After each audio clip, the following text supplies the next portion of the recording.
Magandang araw po sa inyong lahat. Sa araw po na ito ay mapapakinggan po natin ang kwento ng batang si Onyok. Si Onyok ay isang batang pasaway at palaging sentro ng problema sa kanilang buong barangay.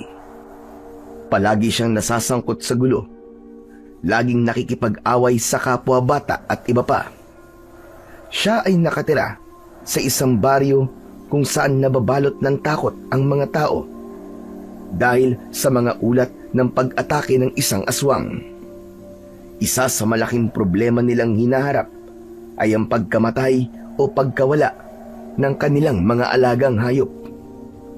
Dahil sa pangyayaring yun, nabahala ang kapitan ng baryo na si Kapitan Greg. Marami-rami na rin kasing nagrereklamo at may isang tao pa na nakapagsabi na ang may kagagawa nito ay isang misteryosong nilalang.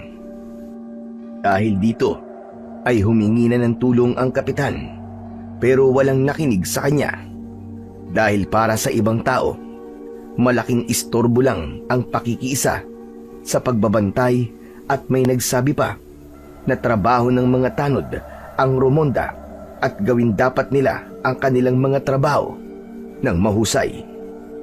Ngunit ano kaya ang mangyayari kung malalaman nila na hindi lang basta hayop ang kaya nitong patayin at kainin?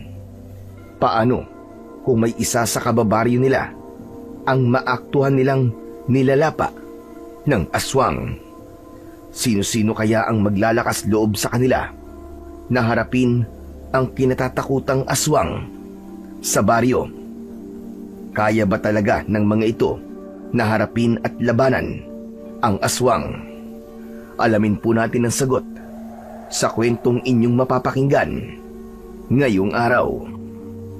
Ngunit bago po ang lahat mga idol, huwag po nating kalimutang mag-subscribe, mag-like at i-hit ang notification bell sa aking mga YouTube channel na The Voice Addict at Apong Isaak para sa mas marami pang makapigil hininga na kwentong aswang at katatakutan mula sa mundo ng kababalaghan. Umpisahan na po natin ang kwento. Maraming tao sa labas ng barangay hall. Maingay at maraming usisero. Nasa loob sina Onyok at Cardo. Parehong sugatan. Si Cardo ay may pasa sa muka at bitak ang labi. Samantalang si Onyok naman ay may gasgas sa siko at binti. Nasa harap nila ang punong barangay na si Kapitan Greg. May hawak na logbook at panay ang iling habang palipat-lipat ang tingin sa dalawang batang menor de edad. Yun na naman ba ito, Onyok, ha? Ikaw na naman. Abay, wala pang 1 linggo. May reklamo na naman sa'yo. Pinagtanggol ko lang naman po ang sarili ko eh. Nang aasar po kasi yun kaya sinapak ko. Ano ka mo? Abay, mali yun. Kaya nga, mali naman nakit ka dahil lang sa napikon ka. Bakit? Totoo naman lahat na mga sinabi ko Anong tama? Tama ba? Nasabihin mong putok ako sa buho, ha? Oo, bakit? Hindi lang naman ako nagsasabi nun Halos lahat ng mga kalaro natin yun ang sinasabi nila. Kasi wala kang magulang dahil putok ka sa buho. Cardo, tama na. Hindi nga naman tama na magsalita ka ng ganyan sa kapwa mo, bata. Masama yan. Bakit niyo naman siya inaasar ng ganun? Nauna po kasi siya Nanggugulo po sa laro namin. Ayaw po kasi nila akong isali, Kap. Gusto ko po makipaglaro sa kanila ng maayos pero ayaw po nila. Tapos, tinutukso nila ako ng kung ano-ano. Hindi ka nga pwede sumali kasi ayaw nila sa'yo. Magulo ka at maligalig ka kalaro. Tapos sabi nila madaya ka daw. Ayaw mo na natatalo ka. Sino may sabi? Kung di mo sasabihin, sasapakin kita uli. Anong sasapakin ang sinasabi mo, ha? Sige, subukan mo. Kita niyo na, Kapitan, kung gaano katapang at kabastos ang bunganga ng batang yan. Hoy, ikaw, Onyok. Ayaw ka nilang kalaro dahil balasubas ka. Lorena, sandali lang. Pati ba naman ikaw gagatok sa away ng mga bata? Pabihira naman. Hindi naman tama na pagsalitaan mo ng ganyan ang apo ko. Ayan, yan ang problema, Mang Pedro. Kaya lumalaking sangganoy ang apo nyo. Kasi, kinukonsinti nyo. Hindi ko kinukonsinti ang anumang maling nagagawa ni Onyok. Pinarurusahan ko yan at pinangangaralan. Talagang sadyang nag-aaway lang ang mga bata. Saka sa anak mo na rin ang galing, hindi ba? Inasar nila ang apo ko. Sila ang nagsimula. Abay, hindi si Onyok. Nako, tumatanda kayong paurong kung ganyan ang katwiran nyo. Tignan mo nga tong anak ko. Bugbog sarado dyan sa apo mo. Gagawin ba to ng matinong bata? Sige nga. May mga sugat din naman ang apo ko. Parehas lang sila. Hindi naman po ako nabugbog, Lolo eh. Nadapa lang po ako kasi hinabol nila ako. Pero kung nilabanan ko yung mga yan, nako, baka lahat sila bugbog sa akin. Biglang binatukan ni Lolo Pedro si Onyok. Hindi naman malakas, pero sapat para tumigil sa pagtawa ang bata. Kita mo na, Mang Pedro. Pasaway talaga ang apo mo na yan. Kaya nga po, Nay. Alam nyo, sinuntok ako niyan at tumama dito sa may bibig ko. Ito, putokan, sakit-sakit. Nahihilo pa nga ako kanina eh. Akala ko mahihimatay na ako eh. Kung nahimatay ako, baka mabago kong ulo ko tapos mamatay ako. Wala ka ng anak. Kita ko nga, anak eh. Ang dami mong sugat at pasasabo ka. O ano, masaya ka na, Onyok? Masaya ka na palagi ka nandito? Kung di ka pa ba naman tarantadong bata ka, nagsisiga-sigaan ka dito. Akala mo kung sino ka. Baka gusto mong ako magdisiplina sa'yo. Baka sakali ay bumait ka. Grabe naman po kayo, Aling Lorena. Gusto ko lang naman pong makipaglaro eh. Eh ayaw ka nga namin kalaro eh. Bakit ba tigas-tigas ang ulo mo? Tama na yan. Kayong dalawa ha, Cardo at Onyok. Ang babata nyo pa, pero dinaig nyo pa yung matatandang siga dito sa baryo. Makinig kayo ha. Lalong-lalo ka na, Onyok. Ito na sana ang huling beses na mapupunta kayo dito sa barangay. Ayoko na kayong makita dito. Nagkakaintindihan ba tayo? Oh, narinig mo ah. Huwag na tayong pupunta dito. Ikaw kasi sumbong ka pa ng sumbong eh. Teka. Hindi ganun ang ibig ko sabihin, Onyok. Ang gusto ko ay magkaayos na kayo at wag na ulit mag-aaway. Iwasan nyo yung laging nakikipagbasagan ng ulo. Masama yan. Gusto nyo bang makulong? Wala naman pong nakukulong na bata, di ba, Kapitan? Mga minor de edad pa lang po kami. Hindi niyo po kami ikukulong. At talagang yan ang kinakapitan mo. Kaya malakas ang loob mo na palaging makisali sa gulo. Kasi alam mo na hindi ka makukulong. Hindi naman po. Ipinagtatanggol ko lang naman po ang sarili ko sa paraang alam ko, Kapitan. Bakit nila ako tinatawag na putok sa buho? Bakit? Alam ba nila yung nararamdaman ko? Ginusto ko po ba na walang makilalang mga magulang? Anong alam nyo? At anong karapatan nila na lait-laitin ako? Eh hindi naman sila nagpapakain sa akin. Kita mo na, Kapitan, kung paano sumagot yung batang yan? Naku, napakabastos talaga. Walang modo. Teka, sandali lang, Lorena.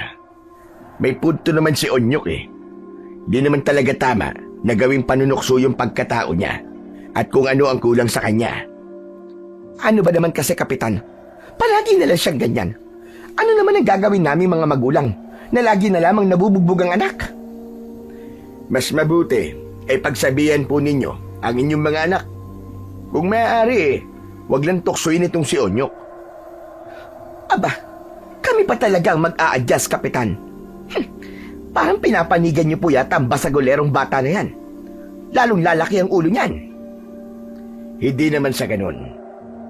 Ang mabuti pa ayusin na natin to. Onyok, Cardo, kayong dalawa, makinig kayo ha. Wala akong kinikilingan sa inyo. Parehas kayong nagkamali. Kaya ngayon, pareho kayong bibigyan ng leksyon. Bukas, magko-community service kayo. Ano kanyo, Kapitan? Bakit pati ang anak ko?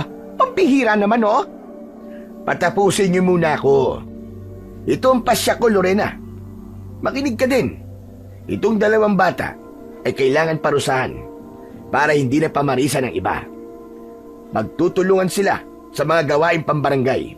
Sa umaga, maglilinis sila dito sa barangay hall at doon sa may covered court. Magdadamo sila, magwawalis at kung ano-ano pang pwedeng magawa. Maghapon yun ha. Kung makita ko na magbabanggaan pa kayo ulit, may parusa na naman. Wala akong pakialam sa juvenile yun na yun. May pinagmamalaki mo, Onyok. Ako ang kapitan sa baryo natin. Kaya ako mas nakakalam kung ano ang mabuting gawin para sa ikaaayos ng lahat. Naiintindihan niyo ba? Opo, Kap.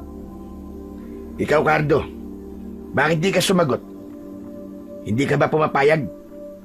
Payag po ko. Kapitan, hindi ba dehado naman ang anak ko dyan? Sa totoo lang ayoko na nga sanang palapitan dyan sa pasaway na bata na yan ang anak ko. Tapos, gusto mo pang mag-community service sila? Anak ko na nga yun nabugbog Patas ang pasya ko, Lorena. Dapat silang dalawang managot. Pareho silang may kasalanan Ang anak mo, hindi yan mabubugbog kung hindi ng asar. Hindi ba? Hindi lang naman kami ni Cardo nagrereklamo sa batang yan. Madami na kami. Kayo na rin ang nagsabi na madami ng kaso yung bully na yan. Napakunot ang noo ni Onyok. Sinimangutan nito si Aling Lorena. Bahagya pang ibinagsak nito ang kanyang kamay na parang nagmamakdol. Kita nyo na ang ugali, Kapitan. Bastos talaga. Walang modo ang batang yan. Sandali lang naman, Lorena. Hindi na tama yan lumalabas sa bibig mo Masyado ng pasmado. Bata yung kausap mo. Abay, hindi tama yan. Anong hindi tama? Ikaw, ang tanda-tanda mo na. Hindi mo maturuan ng tamang pag-uugali ang apa mo. Mabuti pa, ay hindi mo na yan. Tama na! Tama na! Subukan mong ituloy ang sasabihin mo. At tayong dalawa magkakasuhan dito. Tama na ho, Ma'am Pedro. Huwag kayo mag-away sa harapan ng mga bata. Aling Lorena, kung hindi po kayo sang-ayon sa pasya ko, abay kayong dalawa ni Ma'am Pedro mag-community service o maaaring kayong maikulong at dumaan sa counseling. Gusto niyo ba yun? Ay, hindi, Kapitan. Hindi. Sige. Yung mga bata na lang. Total, sila naman ang nag-away. Sila matitigas ang ulo. Abay, wag niyo kaming ikulong. Ang dami kong ginagawa, saka may hanap buhay pa ako. Kung yan ang sagot niyo sa akin, tapos na ang usapan natin.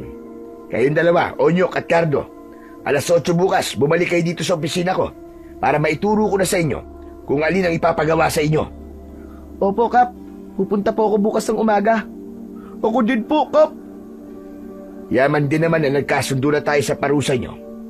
Aasahan ko ba sa inyong dalawa na hindi na kayo mag-aaway o magsasakitan? Opo, hindi na po mauulit. Pagkatapos ng usapan, ay tila gumaan ang loob ng lahat. May kasunduan na at malinaw na rin ang parusa sa dalawang bata. Matapos pumirma sa logbook, ay tahimik na naglakad palabas ng barangay hall sina Onyok at Cardo. Ganon din ang mga kasama nilang matatanda. Samantala, pagdating ng maglolo sa kanilang bahay, agad silang pumasok sa loob. Si Onyok ay pangiti-ngiti pa, parang walang nangyari. Pero biglang nawala ang kanyang ngiti nang mapansin ang seryosong titig ng kanyang lolo. Kung gaano ito kakalmado sa opisina ng kapitan kanina, gano'n naman ito ngayon, nakakatakot. Hindi alam ni Onyok kung tatawa ba siya o mananahimik na lang. Saglit siyang napakamot sa kanyang ulo at umiwas ng tingin. Ngunit hindi man lang kumurap o kumilos ang matanda. Nanatiling nakatitig ito sa kanya. Tumikhim ang matanda. Alam niya na ang ibig sabihin nito. Lolo, baka naman pwedeng bukas nyo na lang ako pagalitan. Bahagyang tumaas ang kilay ni Lolo Pedro at dahan-dahan itong lumapit. Natakot si Onyok at bahagyang napaatras. Sa isip ng bata, mas mahirap kalabanin ang kanyang lolo kaysa sa buong grupo ni Cardo na nakabangga niya kanina. Onyok! Onyok! Hanggang kailan ka ba matututo, ha? Kasi po, Lolo Huwag ka nang sumagot! At narinig ko naman na lahat sa barangay hall kanina. Lahat ng katwiran mo. Ayoko nang marinig ulit. At nanggigigil ako sa'yo. Napapailing ang bata.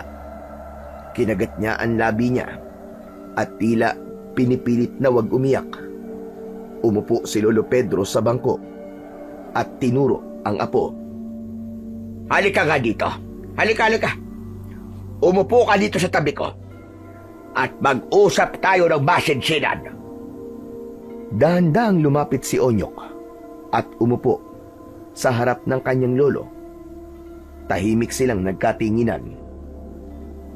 Sige, sabihin mo nga sa akin. Kung ayaw ka nilang kalaro, anong dapat mong gawin? Lumayo po o kaya pwedeng maghanap po ng ibang kalaro. Tama ka dyan. Alam mo naman pala eh. Pero bakit hindi mo ginagawa? Sige nga. Bakit ka pa nakipagbugbugan? Bakit mo sinapak si Cardo? Hindi nakaimik si Onyok. Nakatungo lang siya. Pinaglalaruan ang kanyang mga daliri. Alam mo ba kung ano ang tawag sa ginawa mo, ha? Ano po, Lo? Bully. Bully ang tawag doon. Pero Lo, pinagtanggol ko lang naman po ang sarili ko Hindi totoo yun. Nanakit ka ng kapwa mo Kasi alam mo na mas malakas ka sa kanila. Ang taong ganyan walang respeto sa iba. At kapag walang respeto, wala talagang tao na gugustuhin lumapit o makipaglaro sa kanya. Naiintindihan mo? Opo. Pero kapag hindi naman po ako lumaban at nanahimik lang po ako, sila po ang mananalo. Ayaw ko pong natatalo, Lo Anak ng tetego. Hindi! Mali ka! Hindi palaging panalo ang tao, Onyok. Kahit ako, kahit ang mga matatanda natatalo din. Pero ang tunay na malakas na tao, marunong tumanggap ng pagkatalo at marunong rumespeto sa kalaban. Ang mahina, yun yung hindi marunong umamin ng pagkakamali. Sandaling natahimik ang bata. Kita sa mukha niya na nag-iisip siya. Apo, kapag palagi mong idadaan sa suntok o pananakot ang problema, isipin mo hanggang saan ka aabot. Kung lumaki kang ganyan, na hindi nagbabago ang ugali mo, baka wala nang may gustong makipagkaibigan pa sa'yo. Lahat ng tao, iiwas sa'yo. Hindi na nakapagsalita si Onyok. Naramdaman niya ang bigat ng salita ng kanyang lolo. Onyok, mahal kita. Apo kita Pero ayokong lumaki kang basagulero at bastos. Gusto kong lumaki kang marunong rumespeto, marunong makisama. Kasi kapag marunong kang makisama, marami kang magiging kaibigan. At kapag marami kang kaibigan, hindi ka nag-iisa. Mas masarap mabuhay ng may respeto kaysa mabuhay ng takot sa'yo ang lahat. Dito tuluyang nag-init ang mga mata ng batang si Onyok. Hindi niya na napigilang mapaluha. Napayuko siya at mabilis na pinunasan ang luha gamit ang braso. Pero lalo lamang dumami ang patak. Pasensya na po, Lo. Pasensya na po talaga. Hindi ko na po uulitin. Napangiti si Lolo Pedro at hinaplos ang ulo ng apo. Yan ang gusto kong marinig. Tandaan mo, Onyok. Ang tunay na lakas ng isang tao ay hindi sa suntok nasusukat. Narito, nasa puso. Kung mabuti ang puso mo, mas malakas ka kaysa sa lahat ng suntok na kaya mong ibigay o tanggapin. Niyakap ni Onyok ang kanyang lolo. Mahigpit at totoo. Ramdam niya ang bigat ng mga salitang binitiwan nito. Sa sandaling yun, alam niyang may natutunan siya na ang bawat laban ay hindi kinakailangan tapusin sa marahas na paraan. Susubukan ko po, Lo. Iiwas na po ako sa gulo. Tatandaan ko po palagi ang mga sinabi niyo po sa akin. Hinaplos ni Lolo Pedro ang likod ng apo at napangiti ng bahagya. Ilang sandali pa ay tumayo si Lolo Pedro at naglakad papunta sa kusina. Kumuha siya ng isang basong tubig para sa apo at inabot niya yon kay Onyok. O heto, inumin mo muna yan. Ay tama na ang pag-iyak. Basta ipangako mo sa akin bukas, kapag nagkita kay Ricardo, wag na ulit kayo mag-aaway, ha? Tumango si Onyok at pagkatapos ay ngumiti. Kinabukasan, 8:00 ng umaga, ay abala na ang mga tao sa barangay hall. May mga taong nakapila para sa mga dokumento at may nagrereklamo tungkol sa mga alagang nawawala. Samantala, sa loob ng kanyang opisina ay abala na rin si Kap sa mga pagpipirma para sa mga papeles. Ilang sandali pa ay dumating na si Onyok kasama ang kanyang lolo. Tahimik lang ang bata. Medyo nakayuko at halatang naiilang. Marami kasi ang nakamata sa kanila habang papasok sila sa loob. Hindi nagtagal ay dumating na din si Cardo, kasama naman ang kanyang nanay. Magkasunod na pumasok sa loob ng opisina ang dalawang bata. Oh, mabuti naman. Narito na pala kayong dalawa. Halina, lumapit kayo dito.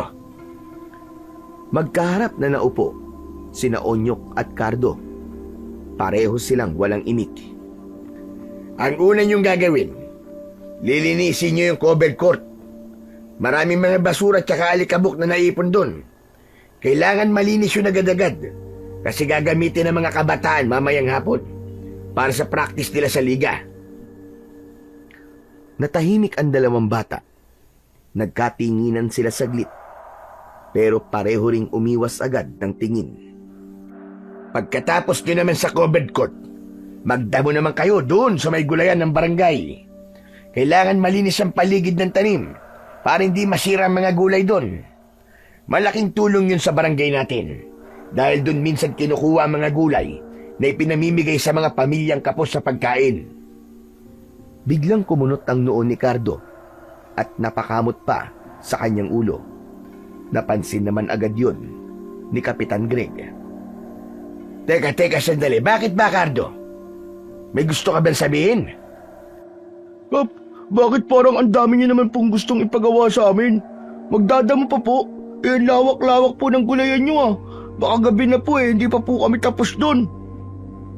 Aba, nagre-reklamo ka na kagad. Hindi mo pa nga nasisimulan. Alam niyo ba na mas mahirap pang makipag-away kaysa dun sa ipinapatrabaho ko sa inyo?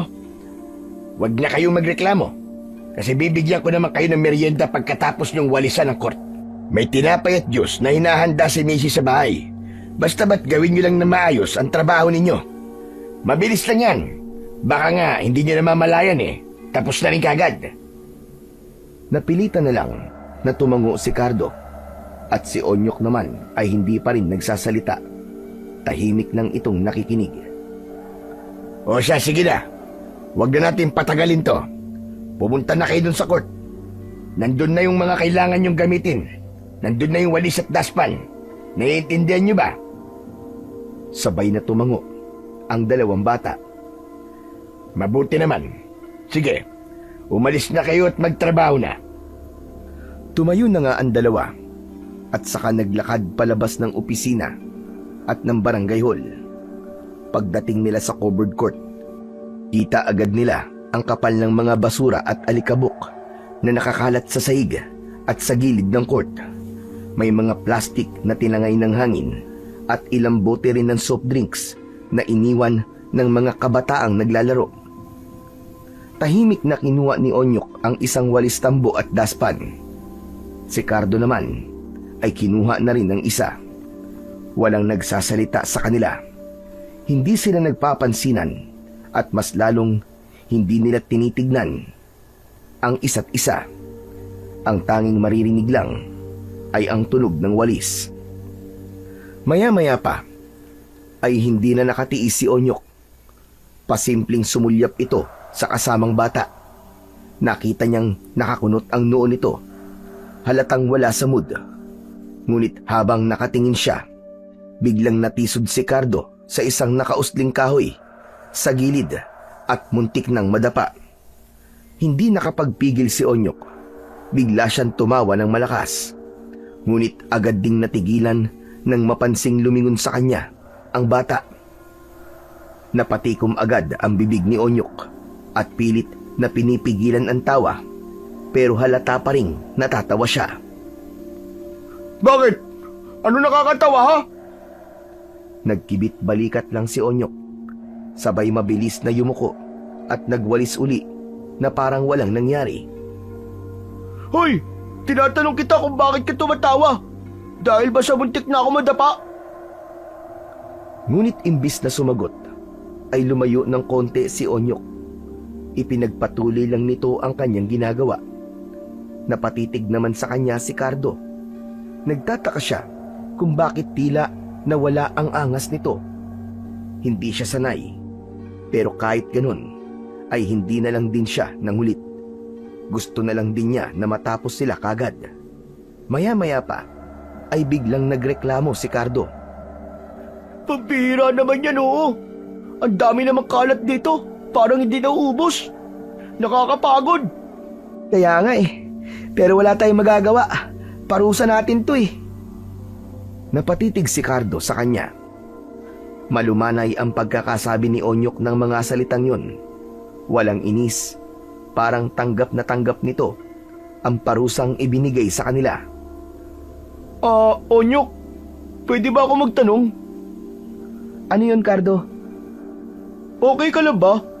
Hindi ka ba nilalagnat? Hindi naman. Hindi. Eh bakit ka ganyan? Teka, hindi kaya may sapi ka? Naku, oo nga. Baka nga may sumapi sa'yo. Kasi dati konting asar lang, nanununtok o sumasagot ka na kagad ng pabalang. Tapos ngayon parang ang bait mo bigla ah. Loko, wala akong sapi, no? Nakinig lang ako sa lolo ko. Pinagpayuan kasi niya ako kahapon at nalaman ko na yung mga mali ko. Talaga? Pinakinggan mo ang lolo mo? Ano sabi sa'yo? Basta sa akin na lang yun. Ba't ayaw mo sabihin? Pinagalitan ka siguro, no? Ayos ah. Makapangyarihan ang lolo mo ah. Kasi sa isang araw lang, naging mabait ka bigla. Oo, tama ka, Cardo. Pero kasi totoo naman yung mga sinabi niya sa akin eh. Teka, ayaw mo ba ako maging mabait? Ano bang gusto mo? Yung ganito ba? Yung salbahe? Itinutok ni Onyok ang hawak niyang walis kay Cardo at agad na sumugod. Ginawa niyang para itong espada at tinira ang hawak na walis ng kalaban. Agad naman itong naunawaan ni Cardo, kaya nakisakay na rin ito sa trip niya. Ganyan pala ang gusto mo ah. Hindi ako magpapatalo sa'yo. Isang tampalasan ka. Ako ang hari ng covered court at ipagtatanggol ko ang aking kaharian.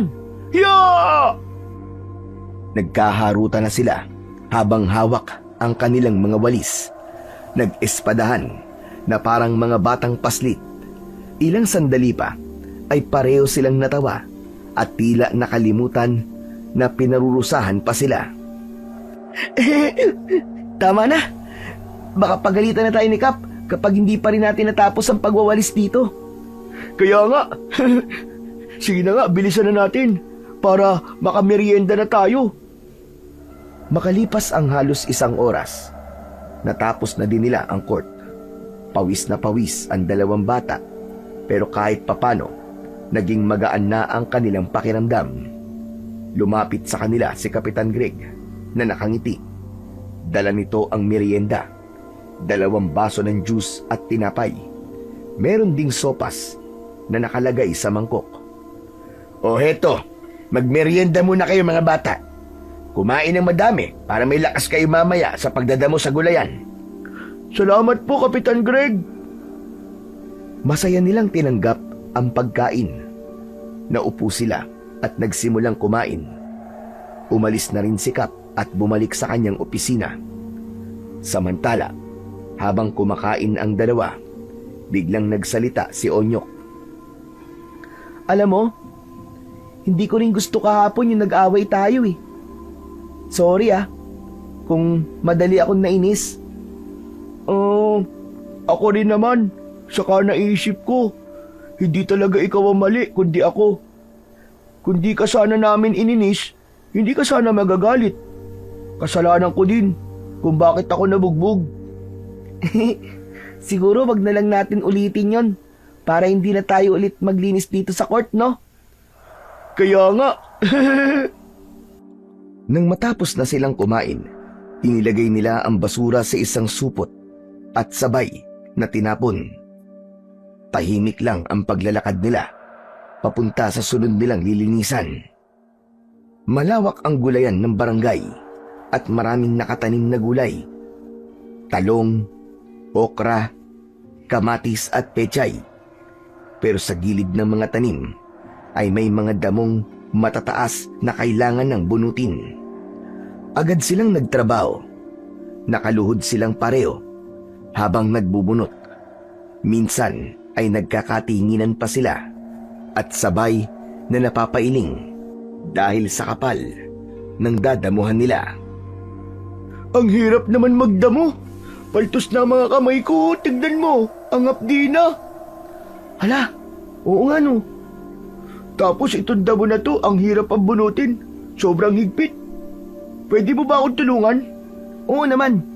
O sige, hawakan mo mabuti Bibilang ako ng 3, tapos sabay nating hihilahin. Okay? 1, 2, 3. Sabay nilang hinila ang damo hanggang sa mabunot ito ng buo, kasama pati ugat. Pareho silang napaupo sa lupa dahil sa lakas ng pagkakahatak nila. Nagkatinginan ang dalawa, sabay biglang nagtawanan. Bandang tanghali na nang matapos silang dalawa sa gulayan. Nang lumapit sa kanila si Kapitan, ay masaya ito sa kanyang nakita. Aba, ayos ang trabaho nyo Nakakatuwa naman. Pwede na po ba kaming umuwi, Kap? Hindi pa.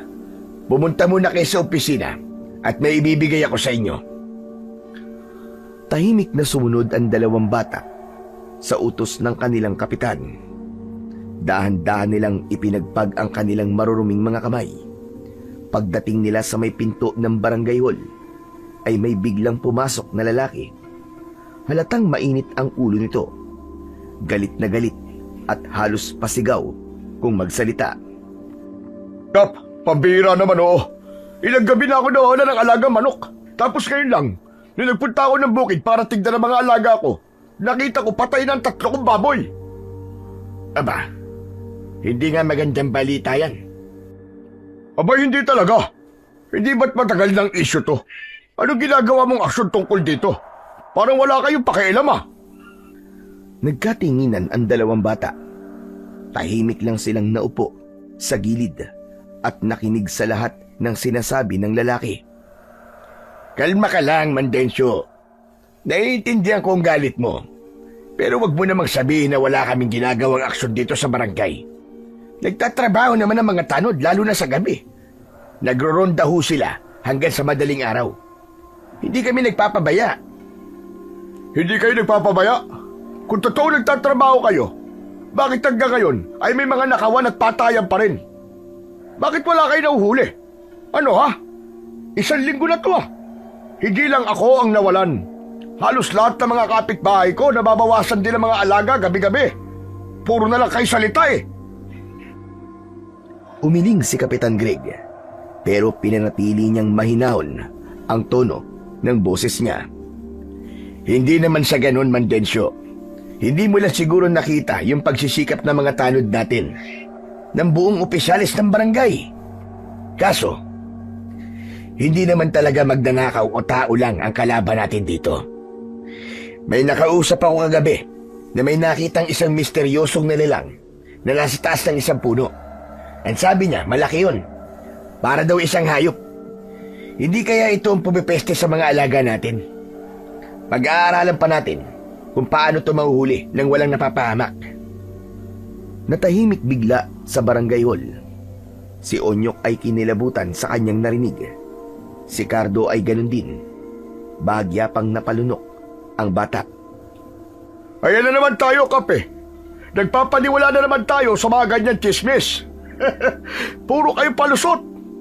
Sige nga, kung hindi tao kalaban natin, ano? Multo? Aswang? O kaya mga kamag-anak ni Dracula? Pambihira, oo. Kap, trabaho nyo ang protektahan kami.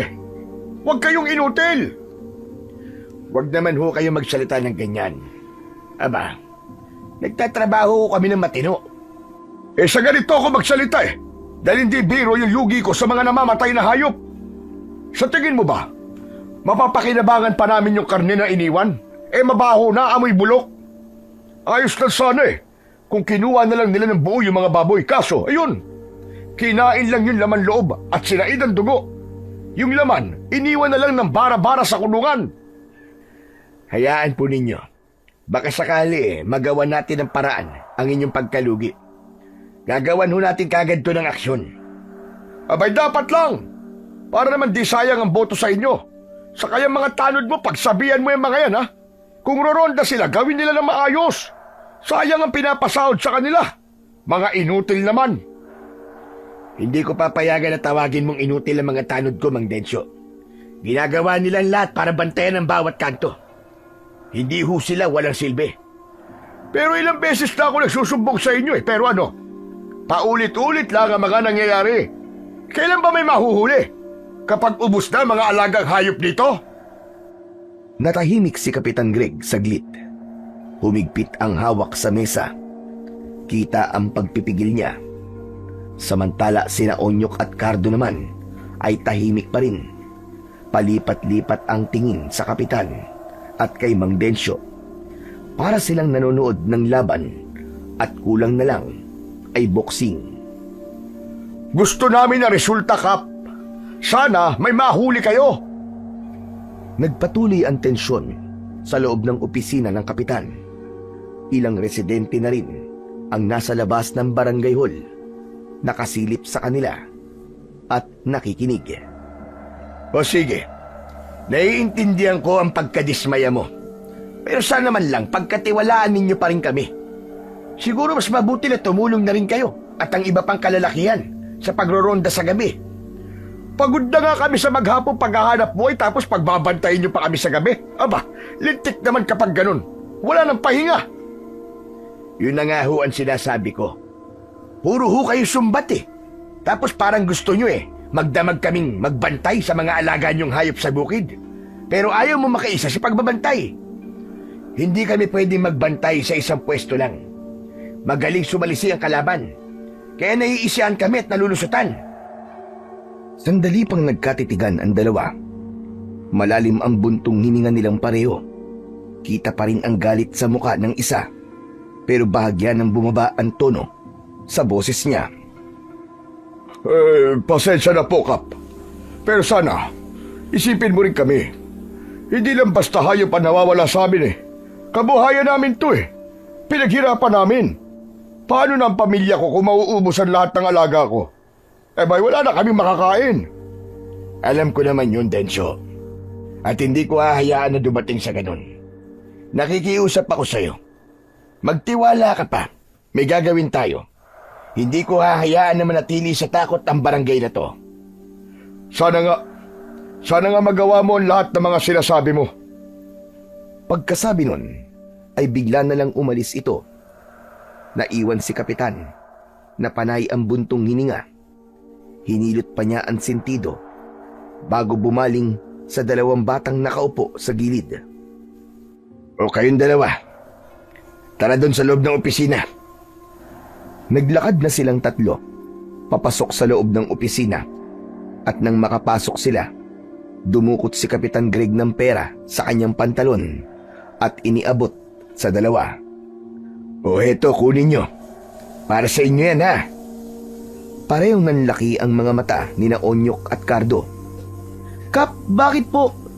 Para saan po itong pera? Gantimpala nyo yan Gantimpala po? Hala, akala ko po parusa namin yun. Bakit po may gantimpala kami? Sige na, kunin nyo na. Huwag kayong mahiya. Para sa inyo talaga yan kasi ginawa nyo ng maayos ang trabaho nyo. Natuwa ko kasi natapos nyo agad. Pabuya naman ito para sa kasipagan yung dalawa. Nagkatinginan ang dalawang bata. Halatang nag-aalangan silang kunin ang pera. Kap, ano po kasi? Nakakahiya po. Kaya nga po, Kap. Parang asiwa. Hindi naman po kami nagpapabayad eh. Umiling si Kapitan Greg at bahagyang tumaas ang kilay. Sige na, para talaga sa inyo yan. Hindi naman to kalakihan pero galing sa puso ko to. Sige na mga bata, kunin nyo na. Minsan lang ako matuwa. Kung hindi nyo to kukunin, marami pa akong parusa na ibibigay sa inyo. Sige. Halaka, kunin na natin, Cardo. Mahirap na, baka madagdagan pa ang gagawin natin. Natawa si Kapitan. Samantalang si Cardo naman ay napakamot sa batok hanggang sa kinuha na nila ang pera. O sige na, umuwi na kayong dalawa ha. Huwag na kayong gagawa ng gulo ha, para hindi na kayo maparusahan. Ayoko nang makita kayo ulit dito na inirereklamo kasi ang dami ko pang iniintindi dito sa baryo natin. Isa na dito yung mga nakawan at patayan ng hayop. Kung puro away bata nga asikasuhin ko, abay baka mawalan na ako ng oras sa mas malalaking problema. Tumango ang dalawang bata. Aalis na sana silang dalawa, pero biglang bumalik si Onyok at naglakas loob na magtanong sa kapitan. Kap, pwede po ba akong magtanong? Ano yun, Onyok? Totoo po ba yung sinabi niyo po kanina? Tungkol po dun sa misteryosong nilalang na gumagala sa gabi? Sa ngayon, hindi ko pa masasabi kung totoo. Galing lang ang impormasyon sa isa nating kababaryo na nagsasabing nakita niya ang nilalang na yun. Kailangan ko pang mag-imbestiga. Kap, baka gusto niyong ikonsulta to sa lolo ko. Bakit naman sa lolo mo? Ano ba meron sa kanya? Hindi ko alam. Pero kasi nung minsan, nagalungkat ako sa mga gamit niya kasi naghahanap ako ng barya na pwedeng makupit. May mga nakita akong kakaibang mga kwintas, parang yung mga agimat niya, no? Ni Pedro Penduko. Oo, tama, ganun nga. Kaya naisip ko siguro, ang tingero si lolo ko noon. Baka pwede siya makatulong, Kap. Salamat, Onyok. Sige, ikukonsidera ko yan. Pero sana, Onyok, wag mo nang uulitin yun, ha? Ang alin po, Kap, ang hindi ko na uulitin? Yung pagsasabi po na ang tingero po si lolo? Hindi. Yung sinasabi kong wag mo nang uulitin ay ang mangupit ng pera sa lolo mo. Masama yun. Namula si Onyok sa hiya. Nagkamot siya ng ulo at napatawa ng pilit. Opo. Hindi na po mauulit, Kap. Promise po. Mabuti kung ganun. Sige, hayaan mo at kakausapin ko ang lolo mo kapag nagkaroon ako ng oras. Baka nga sakaling makatulong siya. Hala, Onyok. Baka naman imbento lang yan mga kwento mo, ha? Sasayangin mo lang ang oras ni Kapitan. Huy, hindi, no? Totoo talaga na may nakita akong medalyon o agimat sa mga gamit ng lolo ko. O siya, sige na, tama na yung asaran na yan. Mas mabuti pa na umuwi na kayo at baka hinihintay na kayong dalawa sa bahay nyo. Tsaka marami pa akong aasikasuhin. O paano? Magpakabait kayong dalawa, ha? Opo, Kap. Masusunod po. Magkaibigan na nga po kami ni Onyok eh. Di na po kami mag-aaway. Di ba, Onyok? Opo, Kap. Nagpaalam na ang dalawa at pagkatapos ay tahimik silang naglakad palabas ng opisina at barangay hall. Naghiwalay na din sila pagkatapos dahil ang direksyon ng kanilang tatahakin ay magkasalungat. Pasilangan ang bahay ni Cardo at pakanluran naman ang kina Onyok. Samantala, pagdating sa bahay ni Onyok ay nakita niya ang lolo niya na nagbabasa ng libro sa may balkonahe. Lolo, nandito na po ako. Mano po, Lo?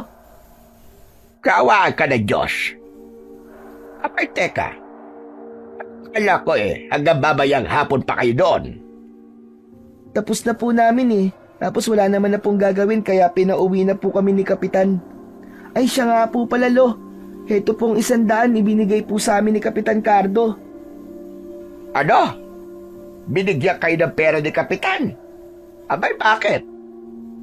Opo, sabi niya po kasi natuwa daw siya sa ginawa namin trabaho. Kaya binigyan niya po kami ng gantimpala. Aba, ayos naman pala, ano?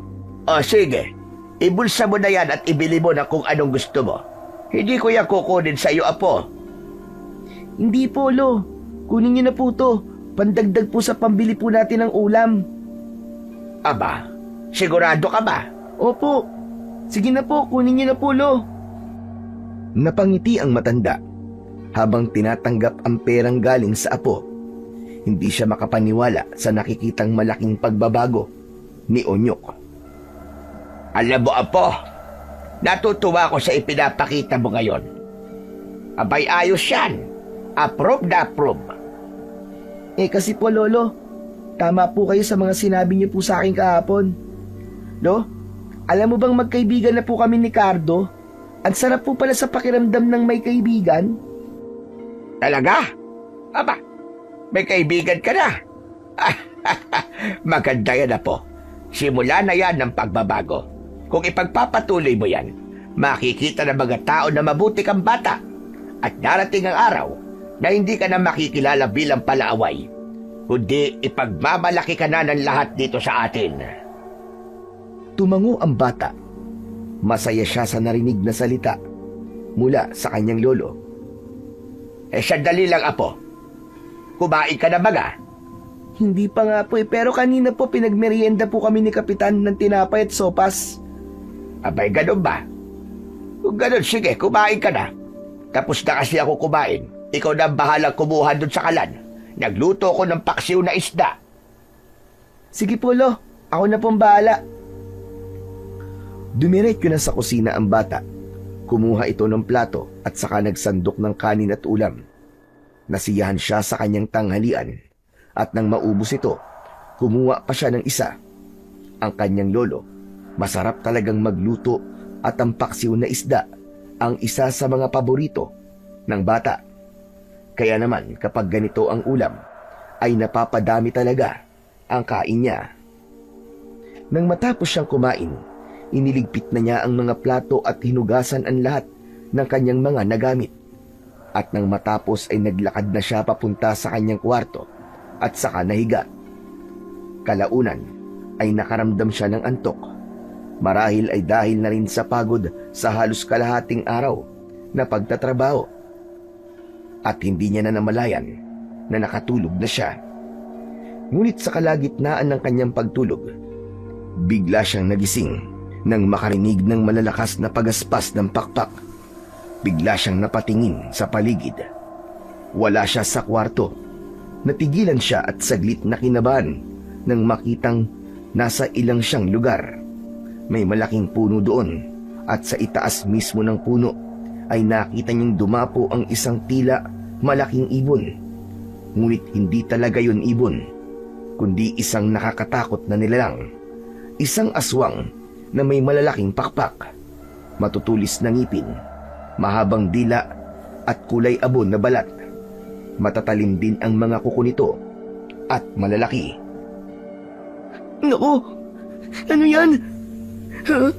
Nasaan ba ako? Bakit may ganyan? Hindi pa man siya nakakabawi sa pagkakagulat, ay biglang lumipad ang nilalang. Paikot-ikot sa kanya. Doon nagsimulang tumakbo si Onyok. Halos mabuwal siya sa sobrang pagmamadali. Ah! Tulong! Tulungan niyo ako! Sigaw siya ng sigaw pero wala siyang makitang tao sa paligid. Hanggang sa isang iglap, nadagit siya ng aswang. Dinakma siya nito sa balikat at saka inilipad. Pinilit niya ang sarili na makawala, pero sadyang malakas ito. Habang inililipad siya, may mga nakita siyang tao sa ibaba. Mga kakilala niya pa ang iba doon. Mga kapitbahay at iba pa. Sumigaw siya ng malakas para humingi ng saklolo. Pero wala ni isa ang tumingala o pumansin sa kanya. Parang walang nakakarinig sa kanya. Maya-maya pa, huminto sa paglipad ang aswang. Nang tignan niya ang direksyon na kanilang pupuntahan, nakita niyang dinadala siya nito papunta sa bundok na kinatatakutan nila. Malapit lang yun sa kanilang baryo, ngunit matagal nang iniiwasan dahil pinaniniwalaang maraming masasamang elemento ang naroon. Pagdating sa paanan ng bundok, ibinagsak siya ng nilalang sa lupa. Masakit ang pagkabagsak niya at tila nawalan siya ng lakas na makatayo. Lumapit ang aswang. Nakalawit ang mahabang dila nito at tumutulo ang malapot na laway sa kanyang dibdib. Dahan-dahang gumagalaw ang dila nito na parang ahas. At sa isang iglap, itinarak nito ang dila sa leeg niya. Naramdaman niya ang matinding kirot at sakit na parabang hinihigop ang lahat ng lakas niya sa kanyang katawan. Nanlalabo na din ang kanyang mga paningin.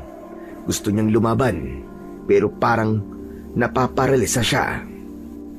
Nang magsimula ng dumilim ang paligid niya, isang malakas na sigaw ang kanyang narinig. Onyok! Onyok, gising! Gumising ka! At sa mismong sandaling yun, isang malakas na yugyug ang gumising sa kanya. Nagmulat siya ng kanyang mga mata at nakita niya ang kanyang lolo Pedro. Bakas ang pag-aalala sa mukha nito. Onyok, ano ba nangyayari? Masama yata ang panaginip mo. Humihingal pa si Onyok. Parang hindi siya makapaniwala sa nangyari. Pinunasan niya ang noo na basang-basa ng pawis. Lolo, totoo po ba na may aswang? Ano? At bakit mo naman naitanong yan? Tinitigan ni Onyok ang matanda. Hindi siya nagsalita. Naghihintay lang siya ng sagot mula sa kanyang lolo. O sige, sasabihin ko. Oo, totoo ang mga aswang, apo. Lolo, dinagit po ako ng aswang. Tapos tinusok niya po ako dito sa leg ko. Sinipsip niya po ang dugo ko. Huminahog ka. Panaginip lang yon. Kasi naman ikaw katatapos mo lang kumain natulog ka na kagad. Abay, masama talaga yon. Pwede kang bangungutin lalo na kapag busog na busog. Ganun po ba? Pero parang totoo po kasi. Hindi po kaya isa yung babala, Lolo? Baka po mangyayari sa akin yun. Lolo Pedro, natatakot po ako. Ano pong gagawin ko? Niyakap ni Lolo Pedro ang kanyang apo. Sinubukan niya itong pakalmain, pero mas lalong lumakas ang kanyang pag-iyak. Nanginginig na rin ang kanyang katawan. Tama na. Hindi ko naman hahayaan na mangyari yon. Talaga po, Lolo? Oo naman. Hanggat buhay ako, hindi ko hahayaan na may mangyaring masama sa'yo. Walang makakalapit sa iyong aswang. Saka ano bang ipinag-aalala mo? Wala namang aswang dito sa atin Meron po. Sabi po ni Kapitan, aswang daw po yung pumapatay o yung mga nagnanakaw ng mga hayop dito sa atin. May nakapagsabi daw po sa kanya na nakakita ng isang aswang na nakadapo po sa isang puno. Ano ka ba? Sigurado ka ba sa sinasabi mo, apo? Opo, Lolo. Kanina po doon sa barangay hall nagwawala po si Mandencio kasi pinatay po yung mga baboy niya saka ilang alagang manok. Sinipsip lang daw po yung dugo saka kinain po yung laman loob. Ano? Teka, meron pa bang ibang napansin bukod sa mga nawawalang laman loob at dugo? Meron po.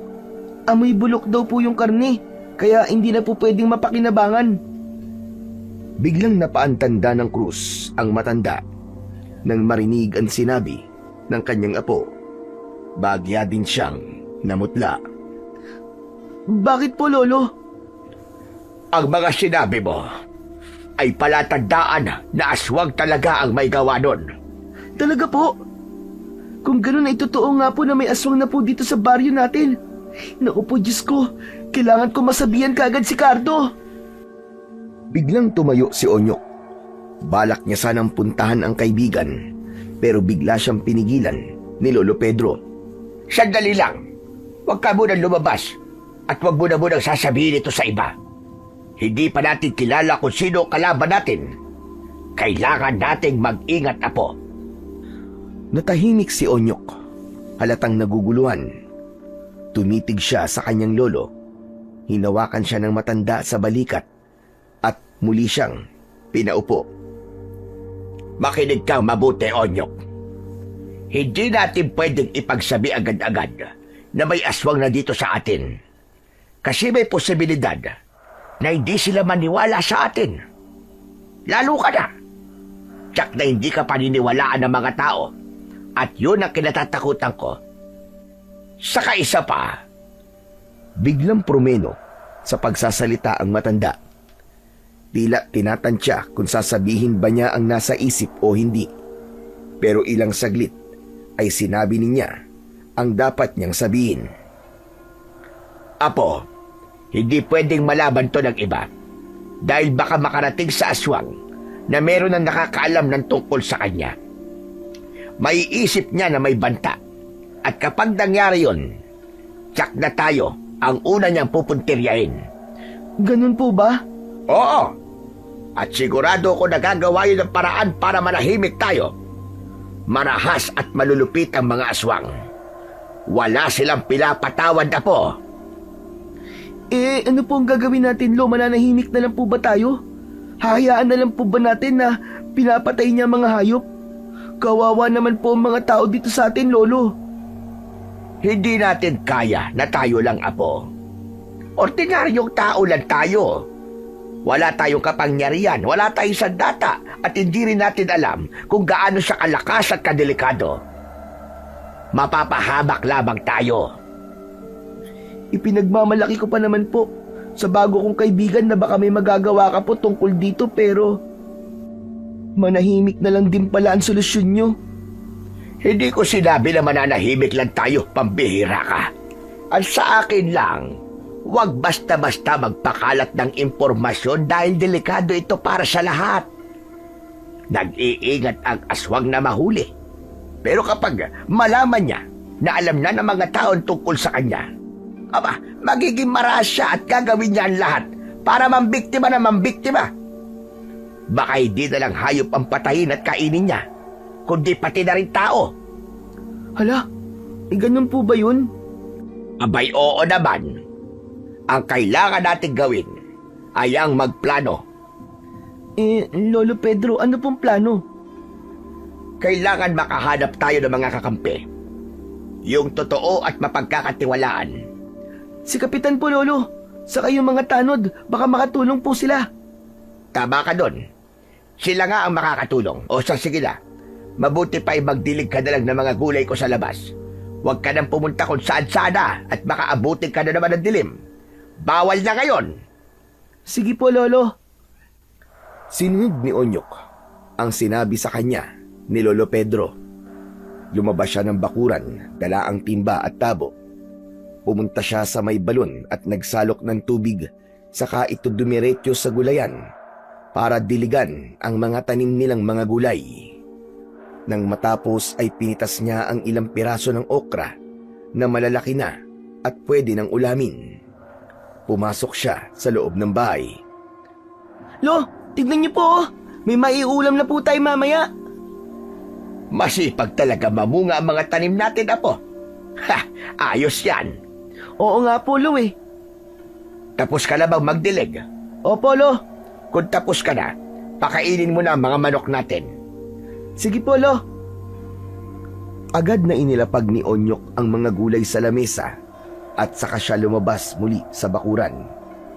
Nagtuloy-tuloy siya sa kulungan ng mga manok. Pagbukas niya ng pinto, ay sinalubong siya kagad ng kanyang mga alaga. Binuksan niya ang balde kung saan nakalagay ang mga patuka para sa manok. At nang makakuha, isinaboy niya ito sa lupa at ikinalap. Ayan na. Dahan-dahan lang ang pagkain nyo. Yan, sige. Magpakabusog kayo para mabilis kayong lumaki. Matapos niyang maisaboy sa lupa ang mga butil ng patuka, ay kinuha naman niya ang lagayan ng tubig at itinapon ang laman nito.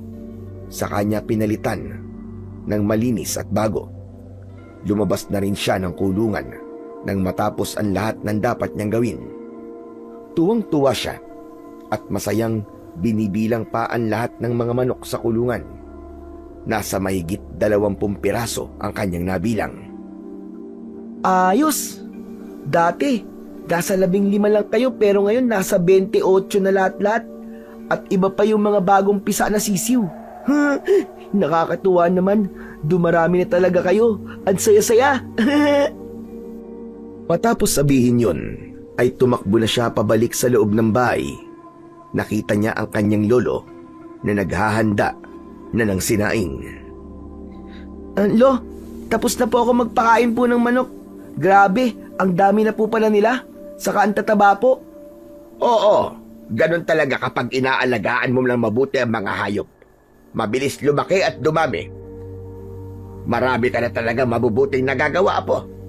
Natutuwa talaga ako sa'yo. Kaya nga po, Lolo ang sarap po pala talaga sa pakiramdam na nakakagawa po ng tama. Parang nakaka-proud po. Iyan ang sinasabi ko sa'yo palagi, Onyok. Kapag inuutusan kita, hindi lang mga manok o mga gulay ang pinapakain mo o pinapalaki. Pati sarili mo, pinapabuti mo rin. Kaya nga po, naiintindihan ko na ngayon po ang lahat. At pangako po, hindi na po ako magiging pasaway kahit kailan. Salamat kung ganon. Ay, nako. Masayang masaya talaga ako para sa'yo, Apo. Lolo, masaya din po kaya ang mga magulang ko na mabait na po ako? Natahimik ang matanda sa sinabi ni Onyok. Naging malikot ang kanyang mga mata at matagal bago nakasagot. Pero kalaunan, niyakap niya ang bata at sinabing natitiyak niya na masayang masaya ang kanyang mga magulang. Napangiti si Onyok. Mabilis na lumipas ang mga oras. Pagdating ng alas 7 ng gabi ay nahiga na ang maglolo. Nagkwekwentuhan pa silang dalawa at panay ang tawa ni Onyok dahil sa masasayang pagsasalaysay ng kanyang lolo. Ngunit biglang natigil yon nang marinig nila ang ingay ng manok sa kulungan. Napaupo agad si Onyok sa higaan. Lolo, ang mga manok! Naku po, dalintikan. Baka may sawa. Teka, titignan ko. May sawa po! Oo, Apo. Alam mo, kaninang umaga, may nakita akong sawa doon naglilinis ako at nagdadamo doon sa bakura natin. Hindi ko lang nahuli dahil mabilis na nakagapang palayo. Baka bumalik at mga manok natin ang puntirya niya. Baka napasok doon sa kulungan. Mabilis na tumayo ang matanda at sinindihan ang ilaw. Tapos ay hinanap ang kanyang flashlight. Nang makuha niya ito, ay hinanap naman niya ang kanyang itak at saka diretso na lumabas na ng bahay. Nung nasa labas na siya, ay agad niyang inilawan ang kulungan. Biglang nanlaki ang kanyang mga mata sa kanyang nakita. Hindi ito sawa, kundi isang aswang. Nangilabot siya nang makita ang nilalang na kasalukuyang lumalapa ng isa sa kanilang mga manok. Ang bibig nito ay puno ng matutulis na mga ngipin. May mahabang dila, matatalim na kuko, at mapula din ang kanyang mga mata. Kulay abo ang kulay niya. Dinig na dinig ng matanda ang tunog ng pagnasab na akala mo ay gutom na gutom at hayok na hayok sa laman. Biglang umatras si Lolo Pedro. Hawak pa rin ang kanyang flashlight at itak. Nanginginig ang kanyang kamay dahil sa labis na pagkabigla. Pero tumigil siya nang makita na kumilos ang nilalang. Dahan-dahan itong iniangat ang ulo at tumitig sa matanda. Tapos ay lumabas ito ng kulungan. Lo, ba't po ang tagal nyo? May sawa po ba talaga? Ano po nakita nyo? Biglang napalingon si Lolo Pedro sa pintuan ng kusina at nakita niya doon si Onyok na nakatayo. Lalabas sana ito pero pinigilan niya ang bata. Sandali lang, Onyok. Sandali lang. Wag kang lalabas, Apo. Ha? Ano po yun? Dahil hindi narinig masyado ni Onyok ang sinabi ng kanyang lolo, ay mabilis itong naglakad palapit sa kanya. At nang nakatayo na ito sa tabi niya, bigla itong napasigaw nang makita ang aswang. Lo! Ano yan? Huwag ka matakot. Hindi nila pwedeng maramdaman ang takot mo dahil tiyak na ikaw ang uunahin niyang piliin na kainin. Po, pero Lo, Huwag ka sabing matakot eh. Bawal na matakot, Onyok. Humanda ka! Biglang kumilos ang nilalang na yon. Bumuka ang malaki at malapad nitong pakpak. Ikinampay yon sa harap ng dalawa. Kumalat ang mabahong amoy na para bang bulok at malansang karne. Lumipad pataas ang nilalang at umikot-ikot sa ere. Tinatapatan sila ng aswang. Lalong natakot si Onyok nang makita ang tunay na anyo ng halimaw na nasa kanilang harapan. Lalo pa at naaalala niya ang kanyang panaginip. Kamukhang kamukha ito nang dumagit sa kanyang aswang. Apo, mag-ingat ka! May balak siyang dagitin tayo! Pulutin mo ang patpat na nasa tabi mo, dali! Agad na pinulot ni Onyok ang patpat nang itapat ni Lolo Pedro ang ilaw ng flashlight dito. aanhin ko po to, Lo. Pwede mo yung gamitin na sandata. Kapag dumagit ang aswang na lumilipad, puntiryain mong paluin ang anino nito. Masasaktan siya doon. Hindi kanya malalapitan. Tumango si Onyok. Samantala ilang sandali pa ay biglang sumugod ang aswang. Tumindig agad ang balahibo ni Onyok. Pero hindi siya nagpatalo sa takot. Nang makita niya ang malaking anino nito sa lupa, ay buong lakas niya itong hinagupit ng patpat. Isang malakas na ungol ang lumabas mula sa bibig ng aswang. Tapos ay bigla itong lumipad paitaas. Magaling, Apo! Nagawa mo! Subalit hindi pa sila pwedeng magbunyi. Lalo at nasa itaas pa ang aswang at muling sinimulan ang pag-ikot-ikot nito sa ere. Ibig sabihin ay may plano pa itong muling umatake.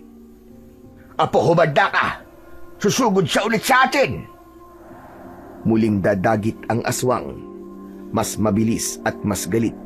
Ngunit naging mabilis din ang pagkilos ni Onyok. Agad niyang pinagpapapalo ang anino ng aswang. Dahilan upang muli itong tumaas at bumalik sa ere. Hindi ito makalapit sa kanila.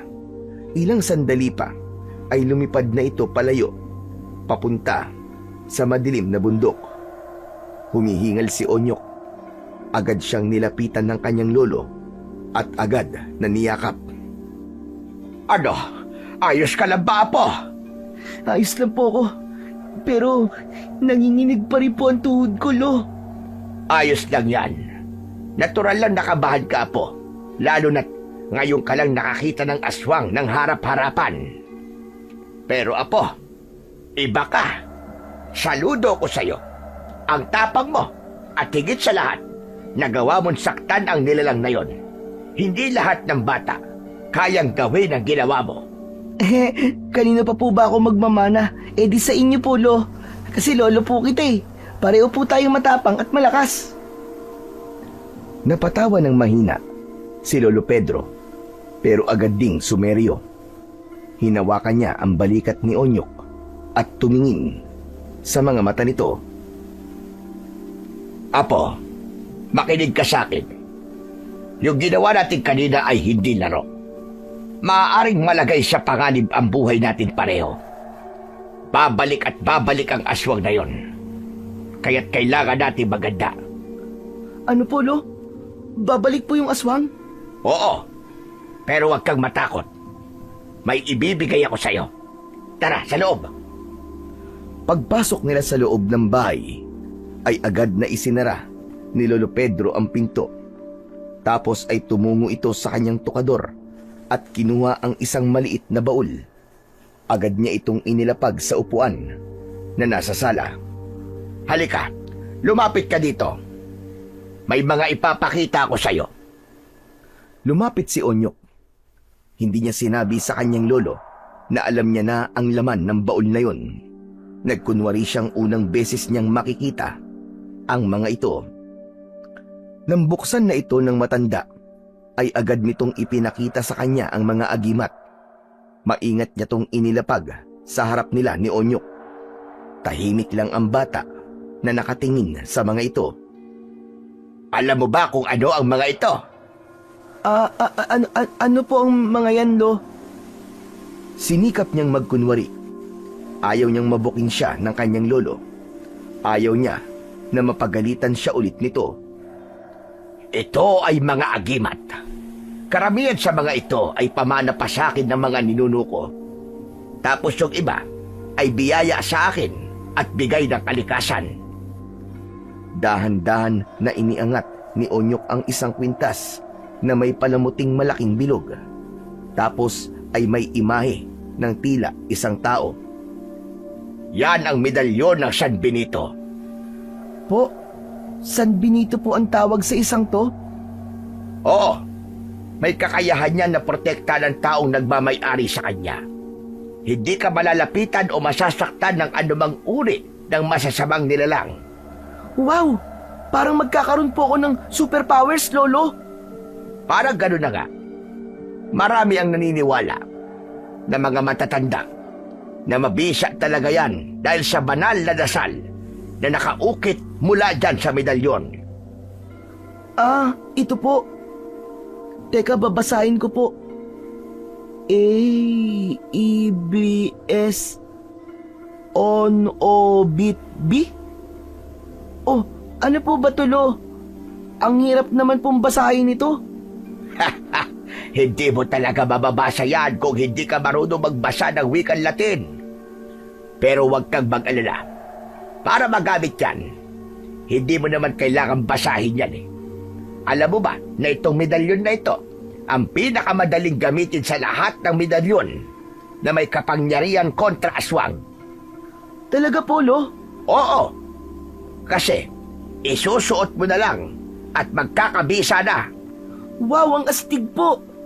Pero, pwede ko po bang malaman kung anong ibig sabihin ng mga salitang CSSML?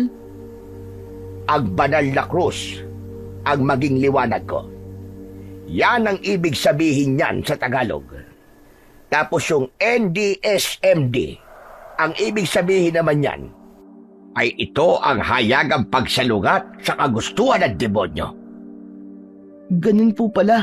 Oo. Sige, subukan mo. Isuot mo kung babagay sa'yo. Biglang napangiti si Onyok. Agad niyang isinuot ang kwintas at pagkatapos ay tumingin siya sa matanda. Aba, bagay na bagay sa'yo ah. Gusto mo ba yan? Po? Ibibigay ko na yan sa'yo, Onyok, para maging proteksyon mo. Hindi natin alam kung kailan muling babalik ang aswang na yon. Kailangan mo yan para hindi ka mapahamak. At saka, may isa pa pala. Tumayo si Lolo Pedro at muling binuksan ang kanyang tukador. Pagbalik nito ay bitbit na niya ang isang lumang tirador at iniabot sa bata. Ano po yan, Lo? Nung bata pa ako, ginawan ako ng tirador ng tatay ko. Heto, tignan mo. Ganun na po kaluma ang tirador na to, Lo, ah. Oo, luma na talaga yan. Pero matibay pa. Gusto mo subukan?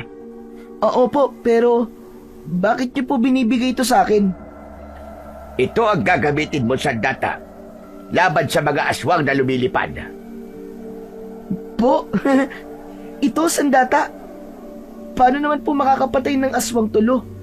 Laruan lang po ito eh. Huwag mong ismulin at pagtawanan ng tirador na to, Apo. Marami nang napaslang na aswang to. Ito talaga ang ginagamit ko laban sa mga aswang na tinutugis ko noon. Kung tawagin nga ako batang tirador. Kapag aswang na lumilipad ang kalaban, hindi masyadong epektibo ang mga itak o anumang matatalim na sandata. Lalo na kung galing sa itaas ang pag-atake. Sa bagay, tama po kayo. Lolo, pwede niyo po ba akong kwentuhan tungkol po sa mga karanasan niyo bilang antingero po? Oo naman. Alam mo ba, bata pa ako noon. Nung una akong nakapatay ng aswang. Sabi ko nga sa iyo kung tawagin ako, batang tirador. Halos magkasing edad lang tayo nun. Ang tatay ko ang unang nagturo sa akin. Marami din siyang nakalaban na mga aswang, maligno at kung ano-ano pang nilalang na sumisira sa mga tao. Nang pumanaw siya, ako na ang humalili sa kanya. Umupo ng maayos si Onyok at nakinig ng mabuti sa kanyang lolo. Maraming taon din ako naglakbay, hindi lang dito sa baryo natin. Nakakarating ako sa kabilang bayan, sa bundok, sa malayong lugar na pinaniniwala ang pinamumugaran ng mga aswang. Ang trabaho ko lang noon ay hanapin sila at kapag natagpuan ko, sisiguraduhin kong hindi na sila makakapanakit pa ng tao. Pero Lo, bakit po kayo tumigil? Pasensya na po kayo, Lolo ah. Wala po kasi ako matandaan na ginagawa niyo po ang mga yan dati pa. Nagpakawala ng malalim na buntong hininga ang matanda bago muling nagsalita. Tumigil ako kasi may kailangan akong protektahan at alagaan. Ako po ba yun, Lo? Matalino ka talaga, Apo. Tama. Ikaw nga. Lo, gusto ko rin po sanang maging katulad nyo. Pwede niyo po ba akong turuan kung paano po makipaglaban sa mga aswang? Kung paano po maging isang magaling na manunugis? Hindi mo na kailangan matuto. Gamitin mo lang ang talas ng iyong paningin at isip. Marunong ka nang gumamit ng tirador, hindi ba? Madali na lang sa iyo yan. Basta't ang importante, manalig ka lang palagi sa itaas. Opo. Tama po kayo, Lolo. Maingat na tinanggap ni Onyok ang tirador sa kanyang lolo at pagkatapos ay hinawakan ng medalyon na nakasabit sa kanyang leeg. Bigla siyang nakaramdam ng kakaibang init mula yun sa medalyon at gumapang sa buo niyang katawan. Pero pagkatapos ng init na yun ay nakaramdam siya ng lakas. Lo, ano po yun? Bakit may naramdaman po akong mainit? Isa lang ang ibig sabihin nun. Tinanggap mo na ang kapangyarihan ng medalyon. Ayos po kung ganun. Salamat po dito, Lolo ah. Ngumiti ang matanda. Tapos ay kinuha ang isang piraso ng kwintas at isinuot din yun. Nang matapos ay muli niya nang isinara ang baul at naglakad papalapit sa tokador. Muli niya itong itinago doon. O sige na, Apo. Mabuti pa ay matulog na tayo ulit. Mahaba pa ang gabi. Tumango si Onyok at sabay na silang pumasok ng silid. Agad na nahiga ang bata. Niyakap ang kanyang maliit na unan at ipinikit ang mga mata. Samantala si Lolo Pedro ay naupo na muna sa gilid ng katre. Tahimik siyang nagdasal habang nakatingin sa bintana habang bumubulong ng mga orasyon. Hindi alam ni Onyok na habang siya ay nakahiga, ay palihim na nilalagyan ng matanda ng mga selyong orasyon ang paligid ng kanilang silid. Ginagawa ito ni Lolo Pedro upang sakaling bumalik ang aswang habang sila ay natutulog, ay hindi sila nito magagalaw o masasaktan. Matapos ang ilang sandali, nahiga na rin siya sa tabi ng kanyang apo at natulog. Kinabukasan ay maagang nagising sina Lolo Pedro at ang apo niyang si Onyok. Agad nilang ginawa ang mga trabaho nila sa bahay. Si Lolo Pedro ay nagwalis sa bakuran, habang ang bata naman ang siyang nagpakain sa kanilang mga alagang manok. Habang abala sila sa kanilang mga gawain, dumating naman si Kapitan Greg at huminto ito sa tapat ng bakuran nila. Mang Pedro, magandang umaga po sa inyo. Ay magandang umaga naman sa iyo, Kapitan. Mabilis na lumapit ang kapitan. Nakipagkamay ito sa matanda. Mangyaring, talaga hong kayo ang sadya ko ngayong umaga eh. Pwede ho ba kayo makausap? Abay, oo naman. Ano ba ang may paglilingkod ko sa inyo, Kapitan? Tungkol po ito sa mga nangyayari dito sa baryo natin. Tungkol po ba ito sa mga namamatay na hayop? Tama ho kayo, Kapitan. Huminga ng malalim si Lolo Pedro. Hinawakan niya ang kamay ng kapitan at hinila ito papunta sa likod kung saan naroon si Onyok. Kasalukuyan namang inilalabas ng bata ang 3 patay na manok. Aba, ano nangyari sa mga manok mo, Onyok? Kapitan, pinatay po sila ng aswang kagabi. Nag-iba ang reaksyon ng kapitan nang marinig ang sinabi ng bata. Nanlaki ang mga mata nito. Tumigas ang mga panga. Halata na nagpipigil ng galit. Tama ang narinig mo, Kapitan. Nandito ang aswang kagabi. Nakita mismo naming maglolo kung paano niya nilapa ang manok na yan. May aswang na dito, Kapitan. At hindi naligtas ang baryo natin. Sigurado ho ba kayo, Mang Pedro? Ano ba ang itsura ng aswang na nakita niyo dito kagabi? Nagsimulang isalaysay ng matanda ang itsura ng aswang. Isa-isa niyang inilarawan ang nakakatakot na anyo ng nilalang. At hindi rin niya nakalimutang ikwento ang katapangan ng kanyang apo. Kung ganon, totoo nga mga ulat. Tumutugma ang sinasabi niyo sa kwento ng isa pa nating kabarangay na nakakita rin. Ang problema nga lang. Anong problema, Kapitan? Ano yon? Wala na ang taong yun, Man Pedro. Nanggaling ako sa pamilya niya kanina at sinabing bigla na lang daw itong nawala kagabi. Ayoko mang isipin na may kinalaman yun sa kanyang nakita. Pero malakas ang kutob ko na yun nga ang dahilan. Kung ganon, kailangan ay may gawin na tayo, Kapitan. Hindi na tayo pwedeng manahimik na lang at maghintay kung sino ang susunod pang mawawala. Kailangan nating magkaisa para mahuli at mapuksa ang hayop na aswang na yon. Tama ho kayo, Kapitan. Tama po kayo, Lolo Pedro. Hayaan po ninyo. Mamayang 2:00 magpapatawag ako ng pulong sa barangay. Ipapaabot natin sa lahat na kailangan natin ang kanilang tulong at suporta. Hindi magiging madali ang gagawin natin. Pero kung magtutulungan tayong lahat, may pag-asa tayong mahuli at mapigilan ang aswang na yon. Sige, Kapitan. Kasangga mo ko dyan. Salamat po, Mang Pedro. Ay siya nga po pala. Kailangan nyo rin mag-ingat.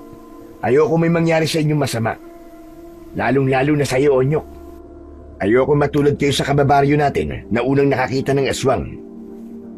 Baka kasi kayo ang isunod niya eh. Alam ko yon, Kapitan. Huwag ka mag-alala. Nakahanda kami ng apo ko. Hindi basta-basta makakalapit ang aswang na yon sa amin. Sinisigurado ko yan. Mabuti naman po kung ganun. Sige o, aalis na po ako. Salamat po sa oras nyo. Walang anuman, Kapitan. Ay, pero teka lang. Nagkape ka na ba? Kung hindi pa pagtitimpla kita.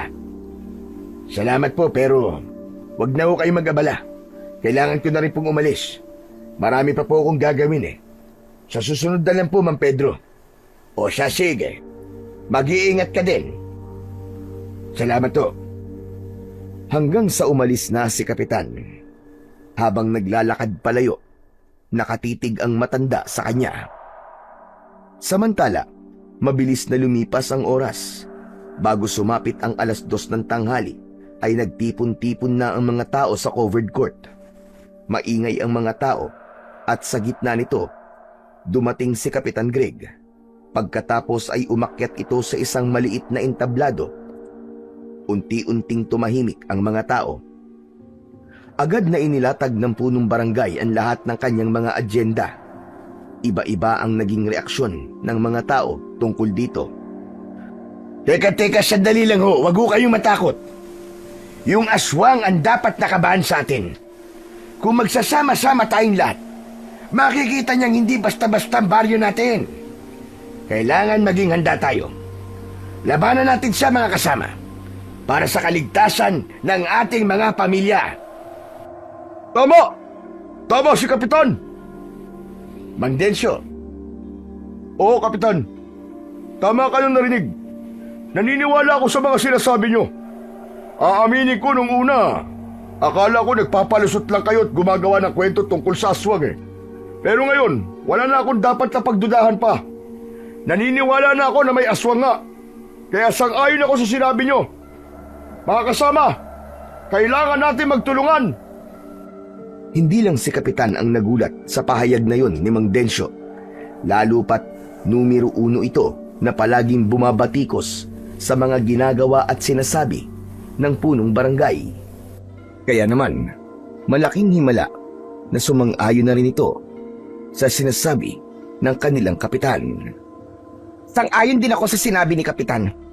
Hindi naligtas sa mga anak namin kung hahayaan nating gumala ang aswang na yon.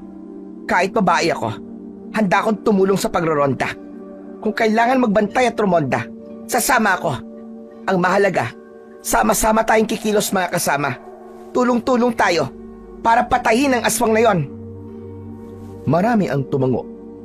Nadala sila sa mga salitang binitiwan ng dalawa. Salamat sa inyo, Mang Densyo. Aling Lorena. Gayong marami ng sumang-ayon. Magsisimula tayo mamayang gabi. Babantayan natin ang buong baryo. Bawat sulok ay hahalugugin natin. Maghahati tayo ng grupo. Ang iba'y mag-iikot sa paligid, habang ang iba naman, magbabantay lang sa kanilang mga pwesto. Kung may kakaibang makikita, agad na mag-ulat. Sige po, Kapitan. Wala nang atrasan to. Laban kung laban. Tama! Magandang marinig yan. Pero tandaan nyo, hindi ito magiging madali. Ang haharapin natin ay hindi ordinaryong nilalang. Kaya't makikinig tayo sa mga payo ng mga may karanasan, lalong-lalo na kay Mang Pedro, na ayon sa kanyang apo ay isang dating antingero. Siya ang may alam kung paano harapin at kalabanin ang mga ganitong uri ng nilalang. Tumingin ang lahat ng tao kay Lolo Pedro na naroon sa gilid at nananahimik.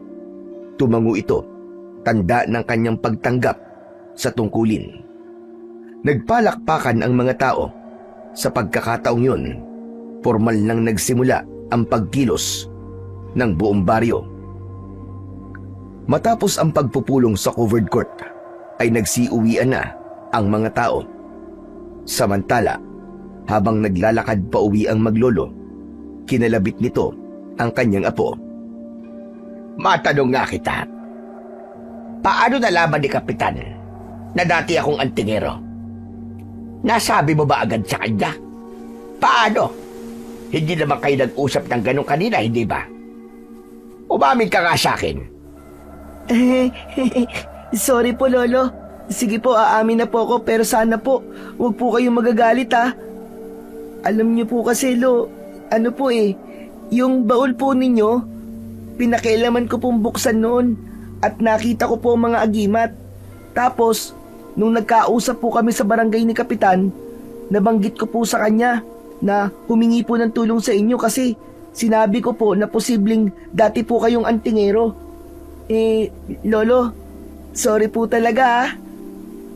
Nako, hayaan mo na yon. Ayos lang naman. Pero wag mo nang uulitin yun ha.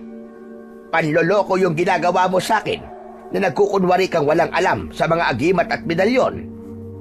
Opo, Lolo. Hindi ko na po ulitin yun, promise. Kahit mamatay pa po ang butiki sa kapitbahay natin. Umuwi na rin sila pagkaraan ng ilang sandali. Samantala, pagdating nila sa bahay, agad na kumilos ang maglolo. Si Lolo Pedro ay gumawa ng kanyang mahabang sibat. Pinatalim nito ang dulo ng kawayan at siniguradong matibay ang pagkakagawa. Samantala si Onyok naman ay abala sa sariling paghahanda. Inayos niya ang mga lata sa ibabaw ng nakatumbang puno sa bakuran. Nang matapos, kinuha niya ang tirador na ipinamana sa kanya ng kanyang lolo. Isa-isa niyang pinatamaan ang mga lata. Sa bawat tama ng bato, lalong lumalakas ang loob niya. Lalo din siyang ginanahan na lumaban para ipagtanggol ang baryo kasama ang lahat. Kinagabihan, muling nagtipon ang lahat ng mga taong nais na tumulong. May kanya-kanya silang mga bitbit na sibat at iba't ibang mga uri ng kagamitan. na maaaring ipanlaban sa aswang. Nagsimulang magsalita ang kapitan. Pinaliwanag niya ang kanilang gagawin at kung paano sila magbabantay at iikot sa baryo. Tahimik naman na nakinig ang lahat. Habang abala ang lahat sa pakikinig, may biglang kumalabit sa tagiliran ni Onyok. Napalingon siya at agad na natawa. Ikaw lang pala, Cardo. Akala ko kung sino na yung sumundot sa tagiliran ko eh. Mabuti na't nandito ka. Oo naman, syempre. Gusto ko din tumulong, no? Biglang napatingin sa direksyon nila ang ina ni Cardo. Kita agad ang pagkunot ng kanyang noo. Lumapit siya sa anak at hinila ito ng bagya. Madiin ang kapit niya sa braso ng anak. Halatang nagpipigil ng galit. Bakit ka nandito? Di ba sinabi ko na sa'yo kanina na huwag ka sumama? Pero Nay, ayoko pong maiwan na mag-isa sa bahay eh. Natatakot po ako. Mas mabuti po na sumama na lang po ako dito. At anong magagawa mo dito, Aber? Bata ka pa. Hindi ka makakatulong dito. Hindi po totoo yan. Basta sasama po ako. Wala na po kayo magagawa. Sa kamalay nyo, di ba? May magawa ako. Don't judge me. Ah, bahala ka. Pero kapag may nangyari sa'yo, naku po, Diyos ko, ewan ko na lang. Ako po bahala, Nay. Walang masamang mangyayari sa akin. Magtiwala ho kayo. Saka nandito din naman si Onyok eh. Magkaedad lang kami pero sinama ng lolo niya. Ay, nako. Bahala ka na nga sa buhay mo. Ang tigas-tigas talaga ng ulo mo. Tumalikod na ang ginang at hinayaan na ang anak. Napangiti naman si Onyok at si Cardo. Ayos na. Pwede ka nang sumama. Matapos ang mabilisang pag-uusap ng mga tao sa covered court, lalakad na sana sila bilang grupo pero bigla silang nakarinig ng malakas na pagaspas ng pakpak mula sa itaas. Agad silang lumabas sa court. May aswang mga kasama! May aswang! Agad na nagkagulo ang mga tao. Sabay-sabay silang napatingala. Ang iba ay napasigaw sa takot, habang ang iba naman na talagang matatapang ay inihanda ang kanilang mga dalang armas. Nang makita ito ng aswang, bigla itong lumipad palayo. Habulin natin! Kumilos ang mga tao. Mabilis silang nagsitakbuhan. Sinundan nila ang halimaw na lumipad patungo sa bundok. Kasama sa mga tumakbo ay sina Onyok, Cardo at Lolo Pedro. Ako ang sundan nyo. Kaya ko siya sundan sa pamamagitan ng kanyang amoy. Inilabas ng matanda mula sa loob ng kanyang t-shirt ang nakasuot sa kanyang agimat. Bahagya itong kumislap. Dahil sa agimat na dala niya, lumakas ang katawan ng matanda at tumalas din ang kanyang pang-amoy. Dito tayo. Sumunod kayo sa akin, mga kasama. Nagmamadali nilang binaybay ang madilim na daan patungo sa may paanan ng bundok na kanilang kinatatakutan. Halos 1 oras din silang naglakad hanggang sa marating nila ang paanan ng bundok at doon nila natagpuan ang isang lumang bahay na yari sa kahoy at pawid. Magtago tayo. Dito ko naaaboy ang aswang. Kailangan muna nating magmanman dahil baka may patibong.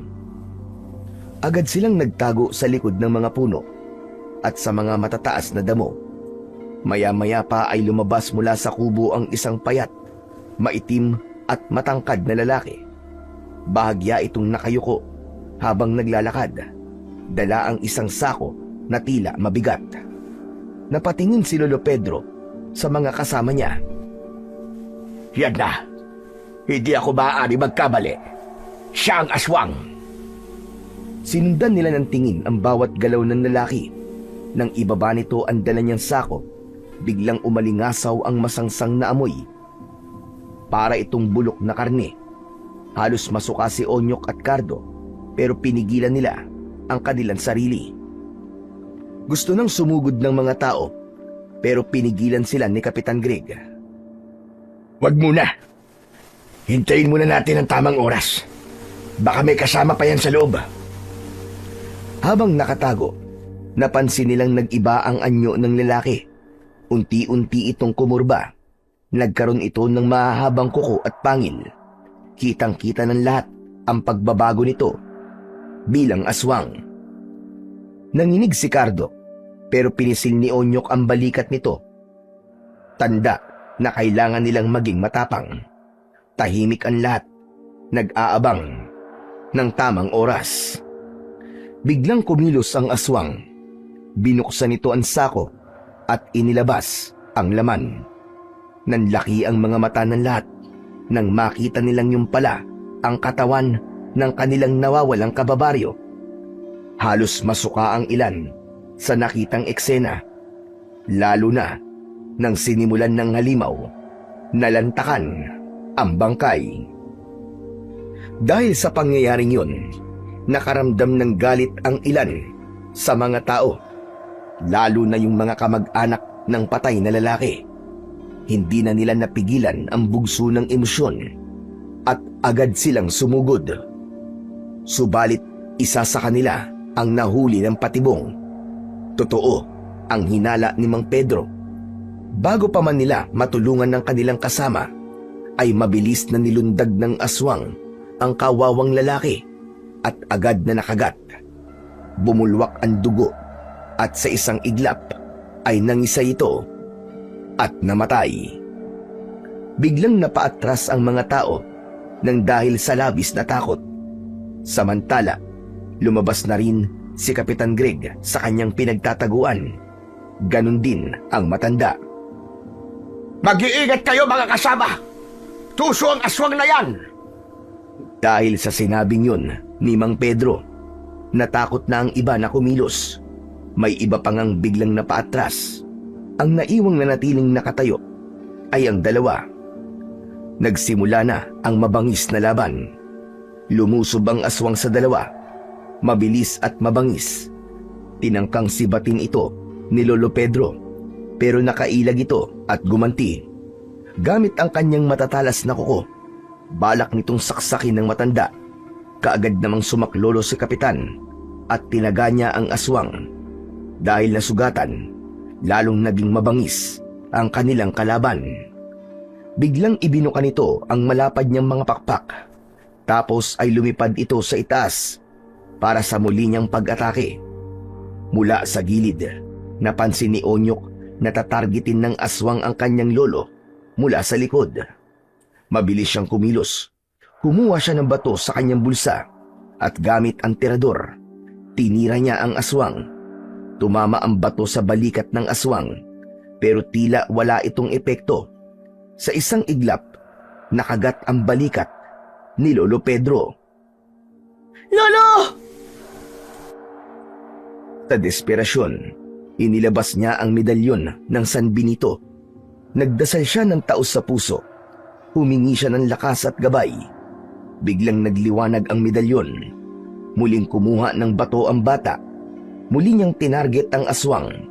Isa-isang pinakawalan ni Onyok ang mga bato at bawat tumama sa halimaw ay nag-iiwan ng mga paso sa balat nito.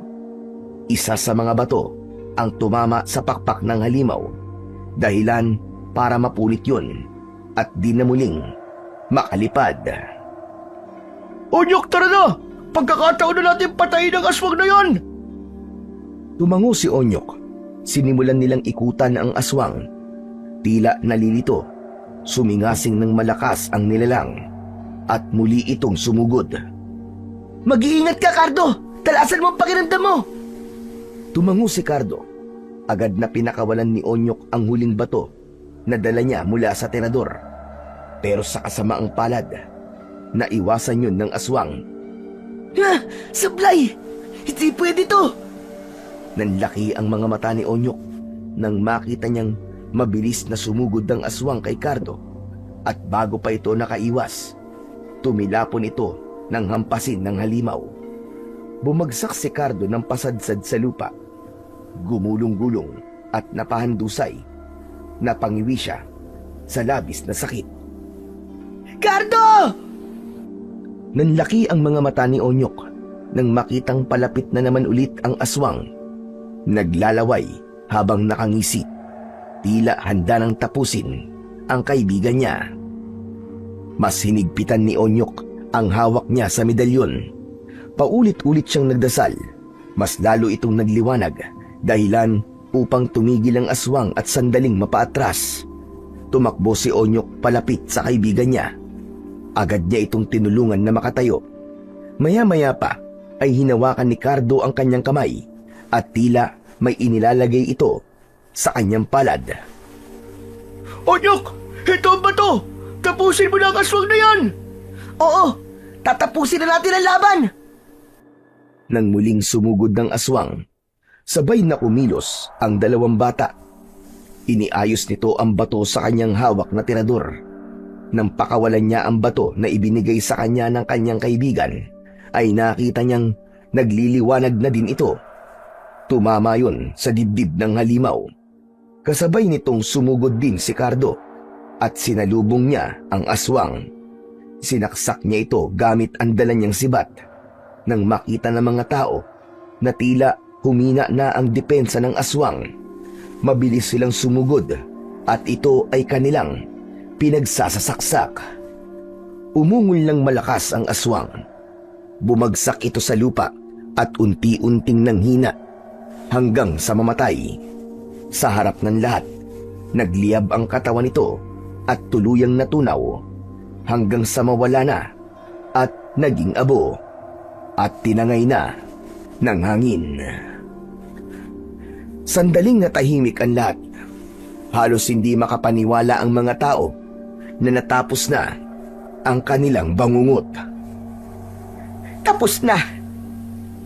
Nagwagi tayo! Wala na ang aswang!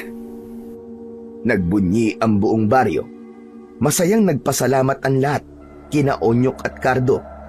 Tinapik-tapik sila sa balikat at tinawag na mga bayani. Sa gitna ng kasiyahan, napaiyak si Aling Rosa at dahil sa matinding emosyon at tuwa, nasabi nito ang hindi dapat sabihin. Nako, salamat talaga, Mang Pedro. At dinala mo rito si Onyok. Akala ko nun, malas at masamang bata siya. Pero hindi pala. Siya pala magiging bayani natin laban sa mga aswang. Hindi sayang ang pag-ampun mo sa kanya, Lorena. Biglang natigilan si Lorena. Pero nasabi niya na yon at narinig na ni Onyok. Hindi niya na pwedeng bawiin pa. Ano? Ampun po ko? Oo, Onyok. Totoo ang sinabi ni Lorena. Hindi nga tayo magkadugo. Pero apo, kahit kailan ay hindi ko iniisip na iba ka. Sa puso ko, tunay kitang apo. Pero, paano po ako napunta sa inyo? Sino po ang mga magulang ko? Hindi ko sila kilala. Noon may kinalaban akong aswang sa ibang bayan at natagpuan kita sa isang maliit na kubo. Umiiyak habang nakatingin sa mga nakahandusay na bangkay. Pasensya ka na, apo, kung hindi ko nasabi sa iyo. Naluluwaman, mabilis na niyakap ni Onyok ang kanyang lolo. Ayos lang po, Lolo. Hindi ko naman po nararamdaman na ampun po ako.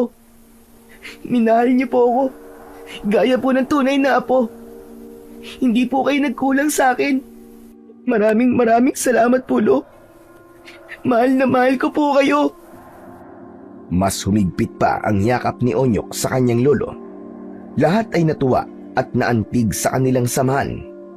Nabilib sila sa kung paanong tinanggap ni Onyok ang katotohanan tungkol sa kanyang pagkatao at naging saksi din sila kung gaano kabuti ang puso ng bata. Samantala, naging inspirasyon si Onyok at Cardo sa buong baryo. Itinuring silang mga bayani. Hindi na sila tinatawag na pasaway at pabigat, kundi huwaran na ng katapangan. Si Onyok na minsang iniiwasan ay tinitingala na. Si Cardo naman ay pinatunayang matapang din siya at may tunay na malasakit sa kanilang baryo. Si Lolo Pedro naman, na minsang inakala ng iba na wala ng silbi, napatunayan nilang may halaga pa rin sa baryo. At si Kapitan Greg, pinuri ni Mang Densyo na siyang pinakamagaling na kapitan na nakilala niya. At mula noon, naging mas matibay ang pagkakaisa ng buong baryo. Sama-sama silang nagbantay, nagdasal at nagtulungan.